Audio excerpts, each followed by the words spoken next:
Хамгийн хөгжилтэй нь юу вэ гэхээр Америкт байдаг 3600 гаруй коллежуудаас ердөө 20 хүрэхтэй үгүй нь олон улсын оюутнуудад ийм 100% тэтгэлэг өгдөг гэсэн үг.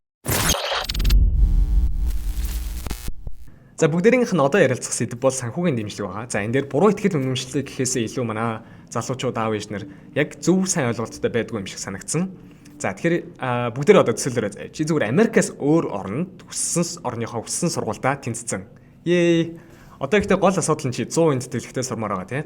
Энэ тохиолдолд манай залуучууд ерөнхийдөө үндсэн 3 арга замаас сонгож болдог. За эхнийх нь бол тухайн орныхоо засгийн газрын тэтгэлэгт хамрагдана. За хоёр дахь нь ямар нэгэн боловсролын юм уу зээлийн санд хандна. За гурав дахь нь болохоор хувийн хэвшил байгууллагуудад тусламж дэмжлэг үсгэх ийм 3 арга зам байна. За жишээ авах юм бол жил болгон Унгарын засгийн газрын тэтгэлэг гэж болдог тийм. Хүүхдүүд өрсөлдөөд сонгогдсон хүүхдүүдийг Унгарын засгийн газар одоо бүх амьдрах зардал сургалтын төлбөрийг дагаад сургадаг.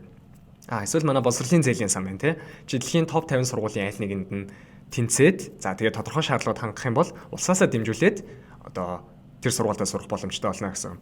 Эсвэл хаан банкны оюутны тэтгэлэг хөтөлбөр байна тий. Чи бас сонгогдож чадах юм бол чиний их сургуулийн төлбөрийг хаан банк чамд тэтгэлгээр өгнө гэсэн гэдэг ч юм уу. За харин Америкийн ихтэй сургуулиуд яадаг вэ гэхээр чамайг тэнцвүүлээд авъя гэж шийдсэн тохиолдолд тэр тэтгэлгийг өөрсдөөсөө өгдөг гэсэн. Ямар нэгэн өөр засгийн газар байгууллага оролцохгүйгээр сургууль нь чамд тэр мөнгийг өгч байгаа гэсэн. Гой сонсогдож байгааз. Гэтэ